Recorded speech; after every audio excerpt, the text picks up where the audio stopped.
Man, I wish I was the trekking world champion. Hey, you! Yeah, you! Do you want to become the tricking world champion? Well, I have 100 hacks that will get you there in no time. Step 1. Train. This is just too hard and requires way too much dignity. Well, you can skip the rest of the 99 steps and sign a contract with adrenaline. What are you waiting for, you worthless scum? Go out, overculture. You don't even have any dignity. Sign your soul away. Do it. You don't even have any dignity. Go out, overculture. Check your emails. Bald spot. Your blood's run free forever. Death is ever near. Your blood, your heart's alive. The fire's burning inside your eyes. We won't give up these memories. Welcome to the Tricking News. I am your host, Misha Parkinson, and I'll be talking to you about the most saucy tricking news that happened in September 2025. First up, on the breaking news, Zen Kajihara broke his ankle during the battles at Vertigo 7. He did this in the semi-finals against Tiki Wu, where I think it was a Tac Trip that did it. I was watching the live stream when it happened, and it just shut down the entire event for about 10 minutes. This is incredibly unfortunate, and I wish Zen the speediest of recoveries. Zen is likely to be the greatest battle tricker of our time, and in fact, to be honest, of all time. And he is also a man that has devoted himself to promoting the culture of tricking. But all this opens up a pretty big question. Who is going to be the hooked champ of 2025? My bet is that Kaige will have a clean sweep unless Hooked decides to pull the most stacked of all stacked lineups ever this year. Hint hint, come on, let's go. On this next segment, I'll be discussing the most notable gatherings that occurred in September. The first gathering is Vertigo 7. Well, if you weren't keeping up with Vertigo, which you probably should have, I'll fill in the blanks for you. Vertigo is currently one of the largest and most successful tricking events held in the world. It currently has the largest prize pool in all of tricking with a total of $10,000. The event management of Vertigo is just absolutely next level. They fly out pretty much all of the world's best trickers, and they still manage to retain a lot of what it means to be a tricker. This year's Vertigo completely blew it out of the park. The battles were crazy. The hype was unreal. The production, next level. The spirit was energetic, and the tricks were absolutely mind-blowing. Congratulations to Kaige for taking out first place, Tiki for second, and Dylan, Berry, and Zen Kajihara for having shared third place due to their injuries. Shout out to the organizer, Mike Home, for pushing Vertigo to be a better gathering every single year. That must be incredibly hard to do. And also for having a live stream event where there were commentators. That is so freaking cool. It's especially good for those of us that are just too poor to fly out anywhere around the world at the moment. So thank you so much, Vertigo. I look forward to seeing what happens in Vertigo 8. The next notable gathering that I'll be talking about is No Gravity. It looked incredibly successful and stunning. Again, many of the world's best were flown out to this event. Huge congratulations to Tiki Wu for coming in first in the main battle event, and also to his opponent Yaohu for coming in second. The final battle between these two was absolutely nail-biting, like seriously, so make sure you go check the full battle out. Also, huge shout out to whoever made the aftermovie, because from one gathering editor to another, that was really good. So please make yourself known, okay, if you're watching this. To the hosts of No Gravity, I am already looking forward to seeing what you cook up for next year. The next gathering I will be talking about is the Reanimation Gathering, which happened in Sydney, Australia from the 27th to the 28th of September. Now, I really wish I could have made it over this year, seeing as it's literally over the ditch in Australia, but unfortunately I couldn't, so hopefully next year I will. And you know what? I'll even do some live reporting on this gathering, because why not? Anyways, this gathering looked like a really neat time, and all of my friends that went there had a really neat time. And in fact, I'm going to read you one review. This review is from my dear friend Daniel Ralphs, aka Tricking Jesus. He took this review seriously, okay? I saved the gathering. Highlights were games at my house, casino, playing cards at the gathering, Dan versus Dan battle, and Mexican food. Sounds amazing to me. It's awesome to see the Sydney tricking scene thrive again after a time of decline. So I'd like to shout out the host Anthony for building something beautiful like that back up. Good job. And lastly, I'm gonna give a shameless plug here. We actually hosted like a little tricking tournament here in Exilia a couple weeks ago, and we called it the Battle of Exilia. It had 4 divisions. It was a really good time. A lot of my students enjoyed it. We had people from out of town coming in to participate.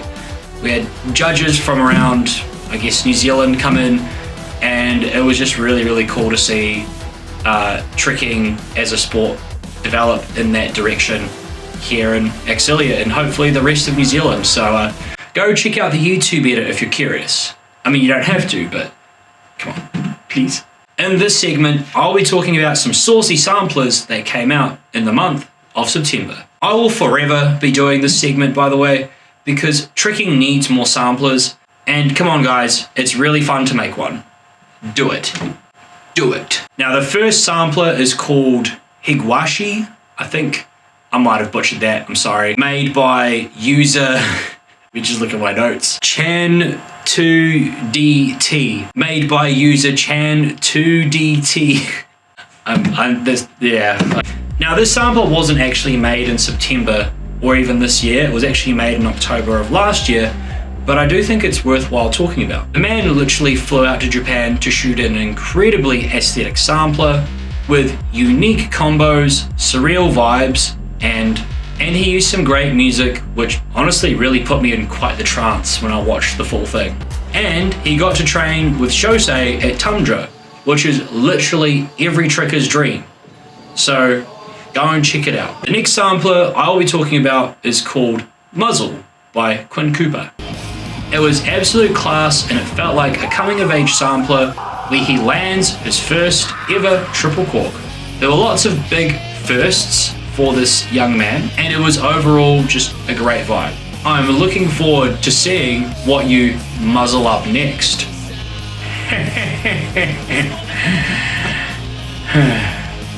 God, I love my life.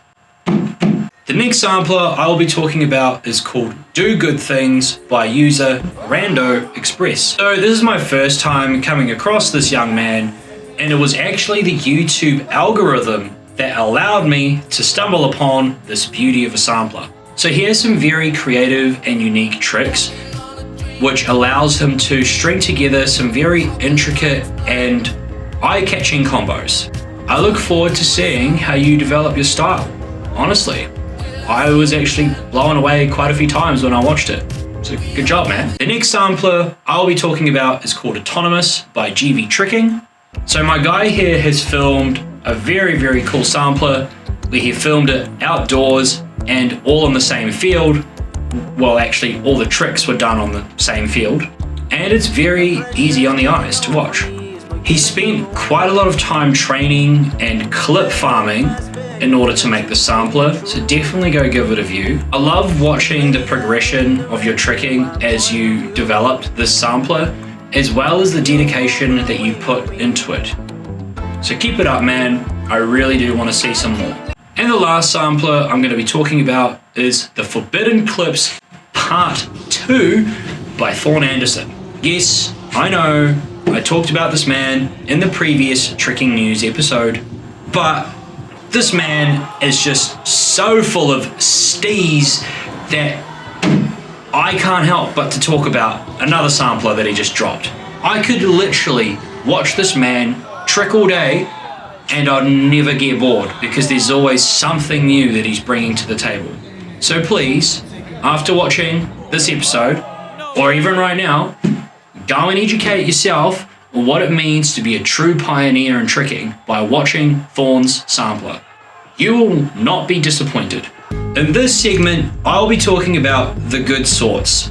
So these are trickers or people in the tricking community that are doing really good things for the tricking community. So the first good sort I'm going to be talking about is a very close friend of mine that I've known since he was a teenager. He is the most hardworking tricker that I know, and he has endeavored to train in all the elements, in rain, snow, mud, hail, literally anything, down in the South Island of New Zealand in Wanaka, where at a point in his life he had very little access to a spring floor or even a gym to train in. He learned everything himself. He's a very dedicated tricker. He landed the country's first triple cork, which I was privileged to see with my own eyes, along with many other notable lands for our country's firsts. Who am I talking about? None other than Blake Hartley. Now, why am I bringing him up? Am I a patriotic person? Yes. Yes, I am. I will admit it. But he deserves a special mention because of how much flesh and bone he has put into the sport. If you know, you know. Blake has somewhat recently and unfortunately badly broken his leg.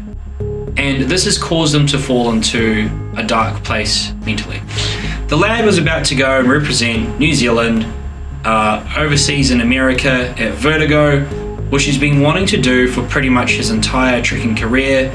He was about to meet a lot of his tricker friends online, and unfortunately he couldn't do that. And he was about to make a name for himself internationally. This is incredibly tragic, and I feel for you, Blake. But his spirits are slowly starting to rise again, and he has recently announced a new tricking clothing line that he has made himself called Flesh and Bone. Now you know.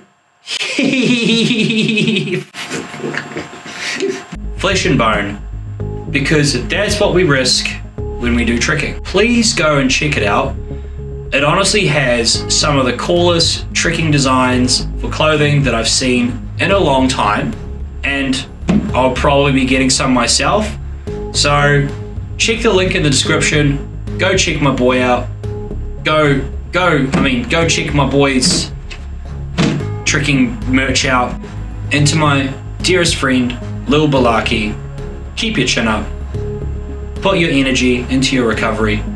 Come back 1,000,000 times stronger, and I'll see you back on that floor in no time. I love you, mate. The next good sort is to whoever made the Ikigai after movie edit. Now, I know that this is technically a sampler, and I should have put it in the sampler bit, but oh my god, this edit was incredible. To whoever took the time, effort, and energy to craft this masterpiece, please let yourself be known if you're watching this in the comments below, because it was genuinely incredible and you deserve some major credit. The transitions, the sound design, the color grading, and the music, oh my god, you used Linkin Park, hence why I'm a little biased here, but dude, that was, wow. I'm gonna be watching that a lot. Okay, I'm going to be watching that a lot. Like, I felt like I was in Ikigai. And the last good sort of this month is Ryfly. Okay, so this man not only just recently released a sampler called Axes Bender, which again, I should have put in the sampler section. So please go and check out his sampler as well, Axes Bender. It is actually really, really good, and he's been forging a unique path in tricking where he's trying to alter the axes for double flips and all that sort of stuff. But the real reason why I want to talk about him is because of his YouTube channel. Now, the guy has actually been regularly, or somewhat regularly, uploading his training sessions onto YouTube. And I think that is really cool because more trickers should do that. Why? Well, for the community in itself, so we have something else to watch to get us hyped up for the session, but also for yourself, so that you can look back on what your trainings are like and learn from them. So Rai, Also, congratulations for making it into the top 16 and also I think the top 8 in Vertigo. Congrats, dude. But please keep on posting regularly on YouTube. And on to the final segment of the trekking news, which is going to be the gathering forecast, where I'll be talking about some cool gatherings coming up in the month of October. The first gathering I will be talking about is the Colorado Trekking Gathering, happening from the 17th to the 18th of October. It will be hosted in the Snow Barn, which is located in Thornton in Colorado, the United States of America. The gathering is promising, alongside being in the Snow Barn, which is an incredible facility by the looks, which I'd like to visit one day. The other thing that really hypes me up about this gathering is that Colorado is a thriving place in the United States for trekking. Now, I mean this in two ways. The first way being that Colorado is developing its scene and is increasing the number of trekkers in classes that they are running. I'd say this is all mostly thanks to Alex Kerwood and his promotion of trekking in the area. So Colorado trekkers and Alex, well done, keep growing the community. And the second reason as to why it's thriving is because of the amount of really good trekkers that actually come from Colorado. There were quite a lot of big name trekkers living in Colorado for a time, and it was just a hot spot, and I think it still might be the hot spot for trekking in the US. I'm just really excited to see how this gathering turns out. The next gathering I'll be talking about is the TNT Gathering, happening from the 25th to the 26th of October in Illinois. Illinois or Illinois? I don't know. But this is also another gathering happening in the United States. This is their 5th year in running this event, and I have been told by their host, Cody Jones, that it is a Halloween theme costume type gathering. It's run overnight and people just rock up in some crazy costumes, partake in some shenanigans, do some fun activities, ridiculous challenges, and it's just a vibe and everyone's homies, and it just sounds like a really fun and incredible time. Trekking needs more unique and fun events like this, shenanigans based or like fun events that cater to people that are, you know, just there for the vibe, the good times, the culture, you know. And I think what TNT Gathering is doing is incredible. Best of luck to Cody and crew in running this event. Well, folks, that's all for the trekking news of the September 2025. I'm your host, Misha Parkinson. Wait a second. I clickbaited you, didn't I? I said in the thumbnail that I was going to be talking about adrenaline. And in the intro, I clearly alluded to the fact that this episode's theme was going to be about adrenaline. Oh boy. Oh boy. Oh god. I feel like I might be the guy to start some drama, and I really don't intend to. Or maybe I do. Actually, no, I don't. I really don't want to. But it is breaking news. Technically, adrenaline is back, and they're claiming that they're about to change trekking forever. So I'm going to do a little report segment on this, okay? By the way, I'll be honest here right now. For those of you that are adrenaline fans, I'm not an adrenaline hater by any means. I'm just going to give you an honest take. I'm going to just do a little bit of a lore drop here on the timeline of adrenaline controversy. So let me take you back to the sweet year of 2018. So in this controversy, Adrenaline decided to put a world's first clip behind a paywall. At the time, Adrenaline was running their website and it was pay-per-view. Now, initially, I do not disagree with this idea because behind the paywall, there were several trekking battles that you could watch. And a little bit like paying for ESPN, a sports subscription, you can go and pay to watch these trekking battles, along with all the other content that they provide. I'm completely fine with that. And then they also had samplers behind a paywall, which again, I'm completely fine with that. But when you put a singular clip behind a paywall, this clip was a quad cork combo done by Alexander Anderson. I think it was Cheat 9 hook TDR quad cork. Sick, original. But it was it was the world's first quad cork combo. So what happened? A trekker leaked the video of this combo, onto the Tricking Facebook page, and everyone saw it. It was no longer behind a paywall, it was free for everyone to see. One of the owners of Adrenaline commented on the post saying, "Check your emails, this is copyright infringement." And I just remember it being memeified to the absolute max, okay? So that was controversy 1. Controversy number 2. We're skipping in time 4 years to the year of 2022. Adrenaline was hosting an event in Las Vegas, the United States of America. Nothing wrong with that.